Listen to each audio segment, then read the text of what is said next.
Shalom, salam sejahtera buat kita semua. Kiranya kasih Tuhan selalu menyertai kita di hari yang baru ini. Kami mengucapkan selamat ulang tahun buat Bapak Ibu Saudara yang berulang tahun hari ini, yang berulang tahun kelahiran maupun yang berulang tahun pernikahan. Semoga kasih Tuhan selalu menyertai perjalanan hidup saudara, memberikan umur yang panjang, kesehatan dan sukacita. Untuk Bapak Ibu Saudara yang sedang menderita sakit, kami turut mendukung dalam doa, kiranya Tuhan memberikan kesembuhan buat saudara. Begitu juga buat Bapak Ibu Saudara yang mempunyai pergumulan hidup. Percayalah dan percayakanlah hidup saudara kepada Tuhan dengan berpengharapan penuh. Kuasa Tuhan akan memulihkan keadaan kehidupan saudara kembali. Bapak Ibu Saudara yang dikasihi oleh Tuhan Yesus Kristus, sebelum kita mendengarkan firman Tuhan renungan hari ini, marilah kita terlebih dahulu memuji Tuhan dengan menyanyikan buku ND nomor 183 ayat 1.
Kasih karunia dan damai sejahtera dari Allah Bapa kita dan dari Tuhan Yesus Kristus menyertai saudara.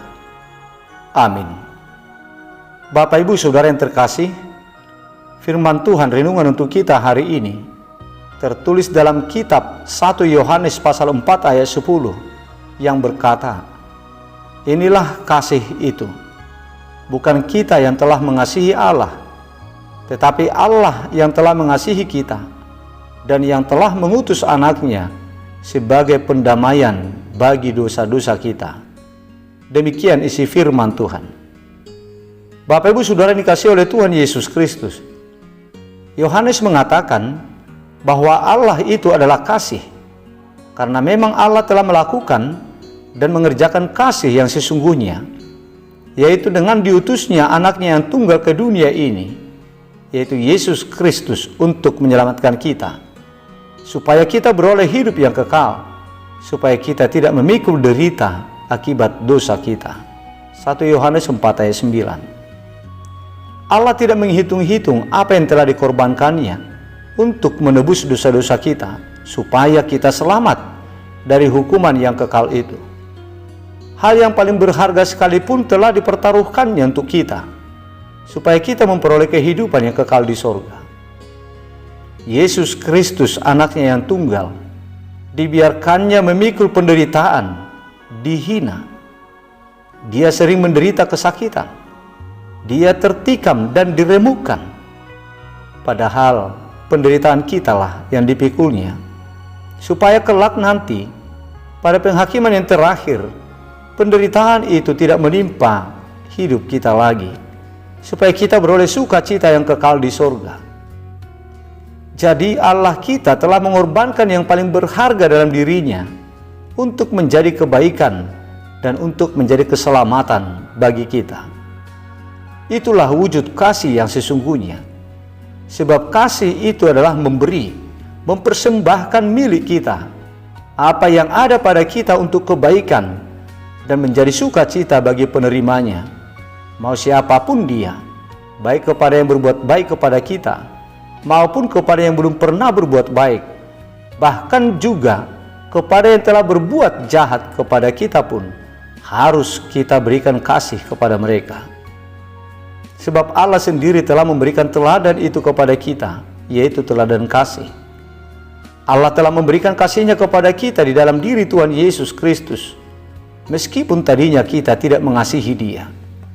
Sebab bukan karena kita sudah mengasihi, bukan karena kita sudah berbuat baik, sehingga Allah mengutus anaknya untuk menyelamatkan kita, tetapi justru oleh kejahatan kitalah Allah mengutus anaknya yang tunggal untuk menjadi korban demi keselamatan kita.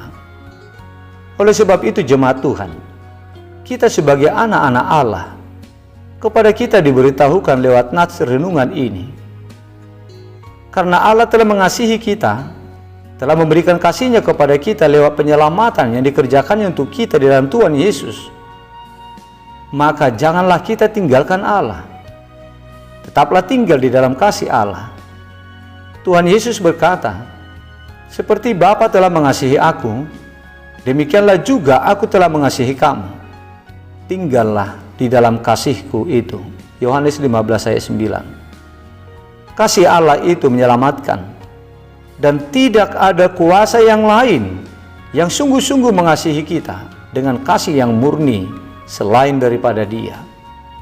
Tidak ada gembala yang lain yang benar-benar mengasihi kita, bahkan yang rela memberikan nyawanya untuk keselamatan kita, selain daripada Dia, Tuhan yang Maha Kasih. Jadi marilah kita tinggal dalam kasih-Nya dan hidup bersama-sama dengan Dia, supaya kita memperoleh hidup penuh damai sejahtera di dalam naungan kasih-Nya. Kemudian jemaat Tuhan, hal yang perlu kita perhatikan, yang harus kita kerjakan, patutlah kita membalas kasih Allah dengan kasih kita kepadanya.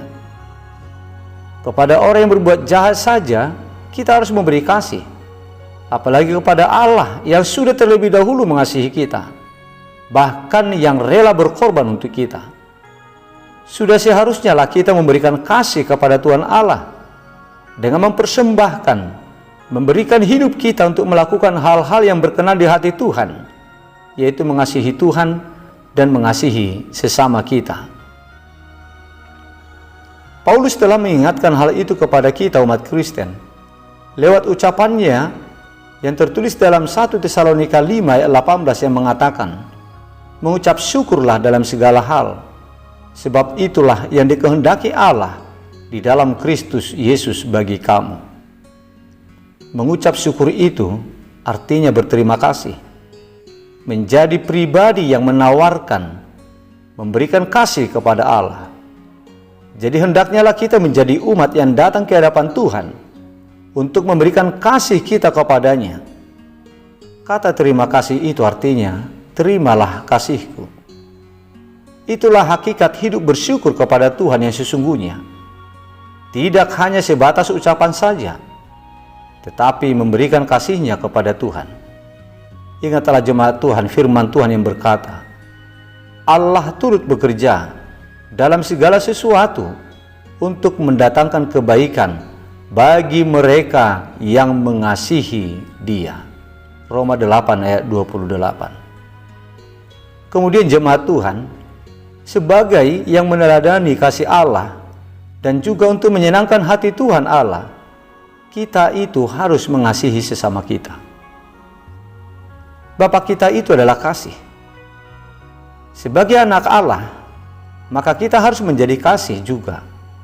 Harus menjadi pribadi-pribadi yang rela memberikan apa yang ada pada kita demi kebaikan orang lain, tanpa terkecuali, tanpa berharap balas. Untuk itu saudara-saudara jemaat Tuhan yang terkasih, sebagaimana Allah yang telah memberikan kasih-Nya kepada kita di saat kita tidak mengasihinya, maka demikianlah juga dengan kita. Sebagai pengikut, sebagai umat yang meneladani Tuhan, kita harus memberi kasih kita kepada sesama, bukan hanya kepada orang yang mengasihi kita, yang telah berbuat baik kepada kita, Tetapi kepada orang berbuat jahat pun kita harus memberikan kasih kepada mereka. Kalau kita memaknai arti kata terima kasih, itu sama artinya dengan terimalah kasihku. Sebab dengan ucapan itu, kita sedang menawarkan kasih kita kepada orang lain dengan harapan supaya orang lain mau menerima kasih kita. Kalau kita melihat kepada yang bisa kita lakukan dalam pengucapan kata terima kasih, kita belum sungguh-sungguh menunjukkan karakter sebagai orang Kristen. Kenapa demikian? Karena ucapan terima kasih itu, tawaran kasih kita itu hanya kita ucapkan kepada orang yang sedang berbuat sesuatu yang baik kepada kita saja.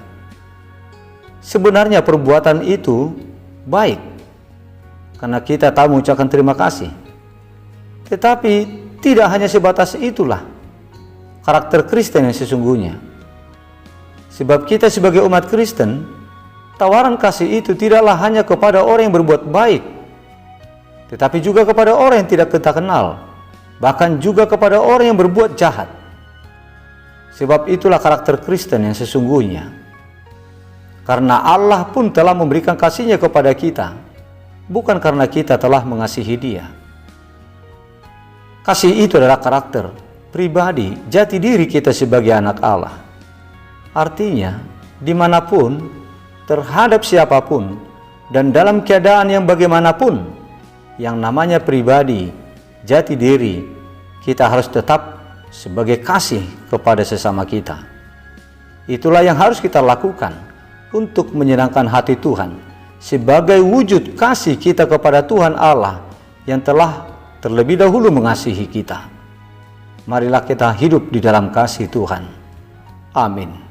Mari kita berdoa. Bapa kami yang di sorga, Bapa yang kami sembah dan yang kami muliakan di dalam nama Tuhan Yesus Kristus, kami mengucap syukur kepadamu ya Bapa, karena Engkau tetap setia melindungi dan memberkati hidup kami hingga pada hari yang baru ini. Terima kasih ya Bapa, Engkau telah menyapa kami lewat firman-Mu renungan untuk kami hari ini. Sungguh Engkau adalah Allah yang Maha Kasih, yang telah memberikan yang paling berharga yang Engkau miliki hanya untuk menyelamatkan kami. Terima kasih Bapa atas kasih-Mu kepada kami. Ya Bapa, sudah selayaknya kami membalaskan kasih-Mu dengan kasih kami kepadamu. Sudah selayaknya lah kami hidup mempersembahkan tubuh kami untuk menyenangkan hati-Mu, karena Engkau sendiri telah mempersembahkan milik-Mu yang paling berharga untuk keselamatan kami.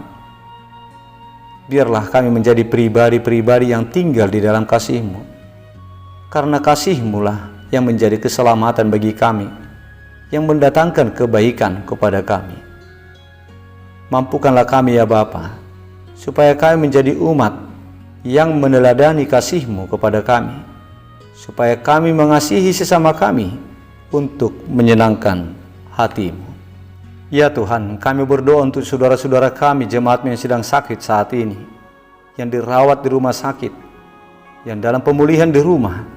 Terlebih Tuhan, untuk saudara kami yang sudah lama menderita sakit, sembuhkanlah mereka ya Tuhan, karena Engkau-lah tabib di atas segala tabib, yang mempunyai kuasa untuk menyembuhkan segala penyakit yang mereka derita saat ini. Kami yakin dan percaya oleh jamahan dan campur tangan Tuhan, saudara kami pasti sembuh. Ya Bapa, kami mengucapkan terima kasih atas berkat tuntunan dan perlindungan-Mu atas perjalanan hidup saudara-saudara kami yang berulang tahun hari ini, yang berulang tahun kelahiran dan juga yang berulang tahun pernikahan. Engkau adalah Allah yang selalu setia, menyertai dan memimpin perjalanan hidup mereka selama ini. Pada saat ini ya Bapa, kami memohon perkenanan hati-Mu untuk menjadi gembala, penuntun, dan sumber keselamatan bagi mereka yang berulang tahun hari ini, di dalam menjalani hari-hari kehidupannya di tahun yang baru yang Engkau tambahkan kepada mereka. Berikanlah Tuhan umur yang panjang, berikanlah kesehatan dan sukacita kepada mereka. Ya Tuhan, lindungilah kami satu hari ini di dalam menjalani hidup kami, dan berkatilah segala apa yang kami kerjakan Berkati segala aktivitas kami. Kami serahkan hidup kami hanya kepadamu saja.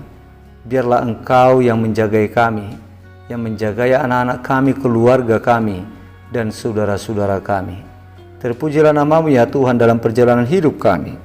Dan kuduskanlah kami dari segala dosa-dosa yang kami lakukan, agar kami layak untuk menerima berkat-Mu. Di dalam nama Yesus Kristus Putra-Mu yang tunggal, dengarkanlah doa kami ini. Amin.